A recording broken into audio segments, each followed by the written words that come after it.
हिंदी संस्कृत शिक्षा चैनल के माध्यम से आज हम पढ़ेंगे शेमुशी भाग 2 का पाठ 5 सुभाषितानी। इसके अभ्यासार्थ प्रश्न संख्या 1। एक पदेन उत्तरम लिखत। एक पद में उत्तर लिखिए। मनुष्याणाम महान रिपुः क। मनुष्यों का सबसे बड़ा शत्रु कौन है? आलस्यम। उत्तर आएगा आलस्यम। गुणी किम वेत्ति। गुणी क्या जानता है? गुणी गुणम वेत्ति। तो यहाँ उत्तर आ जाएगा गुणम। केशाम संपत्तौ च विपत्तौ च एक रूपता। उत्तर आएगा महताम। पशुना अपि कीदृश गृह्यते। उत्तर आएगा उदीरितो अर्थ। न है उदय समये अस्त समये च क रक्तः भवति। उदय के समय और अस्त होने के समय कौन रक्त होता है, लाल रंग का होता है? उत्तर है सविता। सविता यानी सूर्य। प्रश्न नंबर 2। अधोलिखितानां प्रश्नानां उत्तराणि संस्कृत भाषाया लिखत। नीचे लिखे गए प्रश्नों के उत्तर संस्कृत भाषा में लिखिए। क है केन समय बंधु नास्ति। किसके समान मित्र नहीं है? उत्तर आएगा उद्यमेन समः बंधु नास्ति। परिश्रम के समान कोई बंधु नहीं है। बसंतस्य गुणः कै जानाति। बसंत के गुण को कौन जानती है? उत्तर आएगा पिकः बसंतस्य गुणम जानाति। कोयल बसंत के गुण को जानती है। बुद्धये कीदृश भवन्ति। उत्तराणि। उत्तर है परेंगित ज्ञान फला बुद्धये भवन्ति। घ है नराणाम प्रथमा शत्रु क। उत्तर आएगा नराणाम प्रथमा शत्रु क्रोधः। ग है सुधीये सख्यम केन सह भवति। उत्तर आएगा सुधीये सख्यम सुधीभिः सह भवति। अस्माभिः कीदृशः वृक्षः सेवितव्यः। अस्माभिः कीदृशः वृक्षः सेवितव्यः। उत्तर आएगा अस्माभिः फलच्छाया समन्वितः वृक्षः सेवितव्यः। अस्माभिः फलच्छाया समन्वित वृक्षः सेवितव्यः। प्रश्न नंबर 3 है अधोलिखिते अन्वयद्वये रिक्तस्थान पूर्ति कुरुत। यहाँ पर 2 अन्वयों को लिखकर आपको रिक्त स्थानों की पूर्ति करनी है। यह निमित्तम उद्दिश्य प्रकुप्यति तस्य अपगमे स ध्रुवम प्रसीदति। अब देखिए यहाँ पर एक श्लोक का अनुवाद दिया हुआ है और आपसे पूछा है कि बीच में क्या आएगा। तो यह निमित्तम उद्देश्य प्रकुप्यति यानी जो किसी उद्देश्य से, किसी निमित्त से क्रोधित होता है, यानी किसी कारण से जो क्रोधित होता है। और तस्य अपगमे स ध्रुवम प्रसीदति और उस कारण के समाप्त हो जाने पर वह प्रसन्न हो जाता है। यस्य मने अकारण द्वेषी अस्ति। और जिसका मन अकारण ही द्वेष से भरा हुआ है, द्वेष है जिसके मन में, जनः तम कथम परितोषयिष्यति। उस व्यक्ति को किस प्रकार से प्रसन्न किया जा सकता है, यानी किसी भी प्रकार से प्रसन्न नहीं किया जा सकता। तो इस श्लोक में यही बताया गया है कि जो व्यक्ति किसी कारण से क्रोधित होता है और उस कारण के समाप्त हो जाने पर वह प्रसन्न भी हो जाता है, लेकिन कुछ व्यक्ति ऐसे होते हैं जिनके मन में अकारण ही द्वेष भरा हुआ होता है, तो उन्हें किसी भी प्रकार से हम प्रसन्न नहीं कर सकते। तो यहाँ जो खाली स्थान है, कह के बाद निमित्तम शब्द आएगा और दूसरे में आएगा तस्य अपगमे और तीसरे में ये आएगा जनः। जनः जनः तम कथम परितोष्यसि। अब दूसरा है इसमें जो ये खाली स्थान देखकर हमें याद आता है श्लोक, वो ये है कि विचित्रे खलु संसारे नास्ति किंचित निरर्थकम अश्वचेत धावने वीरे और भारत से वहने खरे। तो इसका हमने अन्वय कर दिया है कि विचित्रे संसारे खलु किंचित निरर्थकम न अस्ति। इस विचित्र संसार में कुछ भी निरर्थक नहीं है। अश्वच्छेद, इसके बाद आ जाएगा धावने खाली स्थान पर, प्रारंभ में विचित्रे आ गया खाली स्थान पर, फिर संसारे खलु, फिर आ गया किंचित, दूसरे खाली स्थान पर आएगा किंचित, और तीसरे खाली स्थान पर आएगा अश्वच्छेद धावने वीर, और खरे भारत से वहने, तो भारत से शब्द इसमें आ जाएगा। तो जो श्लोक दिए हुए हैं उन श्लोकों में जो शब्द यहाँ पर छूटे हुए हैं उन शब्दों को ही हमें यहाँ पर भरना है। तो हमें ये श्लोक याद होने चाहिए, तभी हम इनको भर पाएंगे। अब है प्रश्न नंबर 4, अधोलिखितानां वाक्यानां कृते समानार्थकं श्लोकांशान् पाठात् चित्वा लिखत। अब जो ये वाक्य लिखे हुए हैं इनके लिए समानार्थक श्लोकों के अंश पाठ से चुनकर लिखें। तो इसमें लिखा हुआ है कै का, विद्वान स एव भवति यह अनुक्तम अपि तथ्यम जानाति। तो इसमें लिखा हुआ है कि विद्वान वह व्यक्ति होता है जो नहीं कहे हुए तथ्य को भी जान लेता है, बिना कहे हुए तथ्य को भी जान लेता है। तो ऐसी बात किस श्लोक में लिखी गई है, किस पंक्ति में लिखी गई है, तो हम वह पंक्ति लिखेंगे। इसमें उत्तर है अनुक्तम अप्युहति पंडितो जनः। ख है मनुष्य सम स्वभावे जने सह मित्रता करोति, यानी मनुष्य समान स्वभाव वाले लोगों के साथ ही मित्रता करता है। तो ये कौन सी पंक्ति में आया हुआ है, समानशील व्यसनेषु सख्यम, समानशील व्यसनेषु सख्यम। अब है ग, परिश्रमम कुर्वाण नरः कदापि दुखम न प्राप्नोति।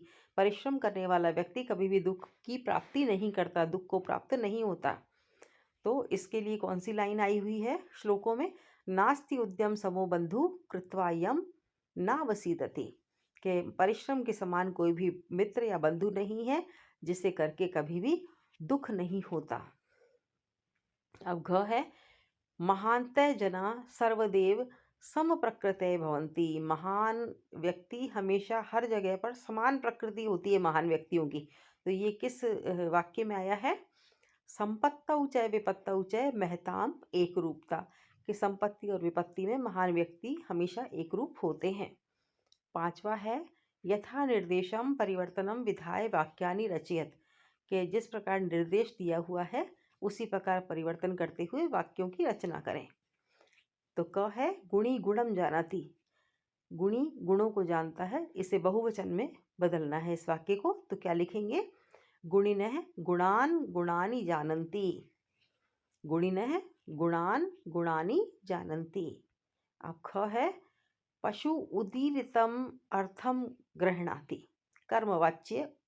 अब हमको कर्मवाच्य में बदलना है इसको, कर्तृवाच्य को। पशु उदीरितम अर्थम गृह्णाति, यानी पशु जो है वो अनकहे हुए बात को भी, अर्थ को भी समझ लेता है। उत्तर होगा पशुना उदीरितः अर्थः गृह्यते। उत्तर क्या होगा, पशुना उदीरितः अर्थः गृह्यते, पशुओं के द्वारा जो अनकहे हुई बातें हैं उनको भी ग्रहण कर लिया जाता है। अब है मृगा मृगः स अनुव्रजन्ति, ये एक वचन में इसको आपको बनाना है। ये बहुवचन का वाक्य है, मृगः बहुवचन है, मृगैः स अनुव्रजन्ति, जो मृग हैं मृगों के साथ ही जाते हैं। तो उत्तर है मृगः मृगेण सह अनुव्रजन्ति, यानी हिरण हिरण के साथ ही जाता है। मृग शब्द के दो अर्थ होते हैं, एक तो होता है हिरण और एक होता है पशु। घ है कै छायाम निवारयति, अब इसको आपको कर्मवाच्य में बनाना है। ये कर्तृवाच्य है, कर्तृवाच्य का मतलब ये होता है जहाँ पर कर्ता प्रधान होता है, और कर्मवाच्य का मतलब होता है जहाँ पर कर्म प्रधान होता है, ऐसा वाक्य। तो कर्तृवाच्य से कर्मवाच्य बनाना है। ग है क छायाम निवार्यति, उत्तर आएगा केन छाया निवार्यते। अब ङ है तेन एव वह्निनाम शरीरम दह्यते, इसको भी कर्मवाच्य में बदलना है, कर्तृवाच्य में बदलना है। कर्मवाच्य है ये, तेन एव वह्निनाम शरीरम दह्यते। उत्तर हो जाएगा एषः एव अग्नि शरीर दहति। एषः एव अग्नि शरीर दहति। प्रश्न नंबर 6 है संधि और संधि विच्छेद करना है आपको। तो इसमें न अस्ति, न प्लस अस्ति प्लस उद्यम समः। तो क्या हो जाएगा इसका उत्तर? तीनों को हम मिलाकर लिख देंगे संधि में। नास्ति उद्यम समः। ख है, दो स्थान पर प्लस के निशान दिए हुए हैं, यानी दो टुकड़े होंगे इस शब्द के। तस्यापगमे, तो तस्या प्लस अपगमे, तस्य प्लस अपगमे। ग है अनुरक्तम अपि ऊह्यति। तो क्या उत्तर आएगा तीनों को मिला के? अनुरक्तम अप्यूहति। अनुरक्तमप्य ऊहति। अनुरक्तमप्यूहति। ये पूरा शब्द एक साथ आपको बोलना है। अब है ग वाला गावश्च। तो गावश्च का हम क्या बनाएंगे, क्या दो टुकड़े करेंगे उसका? गावः प्लस च। गावः प्लस च बराबर गावश्च। अब है नास्ति। तो इसके कौन से दो टुकड़े होंगे? न प्लस अस्ति। न प्लस अस्ति बराबर नास्ति। अब है रक्त च अस्तमये। तो उत्तर आ जाएगा रक्तश्चास्तमये। रक्त च अस्तमये, तीनों टुकड़ों को मिला देंगे रक्तश्चास्तमये। छ है योजकस्तत्र। तो योजकः तत्र। उत्तर आ जाएगा योजकः तत्र। छठा है समस्त पद और विग्रह लिखना है हमको। उद्यम समय है, तो इसका विग्रह क्या होगा? उद्यमेन समय है। उद्यम के समान, यानी कारक चिन्हों का लोप हो जाएगा और समस्त पद बन जाएगा। और समस्त पद का विग्रह करना होता है तो कारक चिन्ह लगा दिए जाते हैं। अब है शरीरे स्थित। तो इसका क्या बनेगा समस्त पद? शरीरस्थ, शरीर स्थितः या शरीरस्थ। अब है निर्बलः। निर्बल है का क्या बनेगा? निर्गतम बलम यस्मात् से। निर्बल है का हो जाएगा निर्गतम बलम यस्मात् से। अब है देहस्य विनाशाय। देह विनाशाय, यहां पर भी विभक्ति चिन्ह हटा दिए जाएंगे। षष्ठी विभक्ति का देहस्य लिखा हुआ है, तो षष्ठी विभक्ति का आधा से और यह जो है वो हटा दिया जाएगा और देह विनाशाय हो जाएगा। महावृक्ष है, महान वृक्ष है। महान वृक्ष को महावृक्ष कहेंगे। समानशीले व्यसनम येषाम तेषु। समानशील व्यसनेषु। अब है अयोग्य है, न योग्य है। न योग्य है, अयोग्य है। ये नीचे पद दिए हुए हैं, उत्तर आप देख लीजिए एक बार और। अब है 7वां प्रश्न। अधोलिखितानां पदानां विलोम पदानि पाठात् चित्वा लिखत। नीचे लिखे गए पदों में हमको विलोम शब्द लिखने हैं पाठ से चुनकर। प्रसीदति। प्रसीदति का क्या आएगा विलोम पद? अवसीदति। दूसरा है मूर्ख है। मूर्ख है का विलोम होगा पंडित है। फिर है बलि। बलि का होगा निर्बल है। फिर सुलभ का दुर्लभ। सुलभ का दुर्लभ है। संपत्ति का विपत्ति और सार्थकम का निरर्थकम। सार्थकम का निरर्थकम। ये हैं सारे विलोम शब्द। उत्तर। अब 7वां आ है संस्कृतेन वाक्य प्रयोगम कुरुत। संस्कृत में वाक्य प्रयोग आपको करने हैं। तो पहला शब्द है वायसः। वायसः का क्या अर्थ होता है? कौआ, कौवा। और इसका हम क्या बनाएंगे वाक्य? वायसः कृष्ण वर्ण भवति। जो कौआ है वो काले रंग का होता है। अब है दूसरा निमित्तम। निमित्तम का अर्थ होता है कारण। तो इसका वाक्य बनेगा त्वं किम निमित्तम दृष्ट्वा अत्र तिष्ठसि। त्वं किम निमित्तम दृष्ट्वा अत्र तिष्ठसि।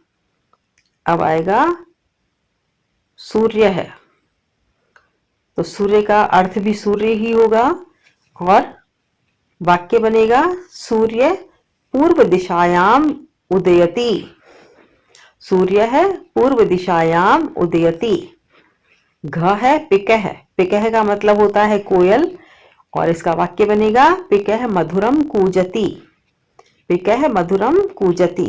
अब यह है वह्नि। वह्नि का मतलब होता है आग, तो इसका हम वाक्य बनाएंगे तत्र सुदीप्तः वह्नि प्रज्वलति। तत्र सुदीप्तः वह्नि प्रज्वलति। ये हैं आपके उत्तर के सारे वाक्य। एक बार आप इसका अवलोकन कर लें। तो ये थे हमारे पाठ सुभाषितानी के प्रश्नोत्तर। यदि इससे संबंधित कोई भी प्रश्न आपको पूछना हो तो कमेंट बॉक्स में कमेंट करके बता सकते हैं। और भी किसी पाठ के प्रश्नोत्तर यदि आप जानना चाहते हैं तो कमेंट बॉक्स में कमेंट करके बता सकते हैं।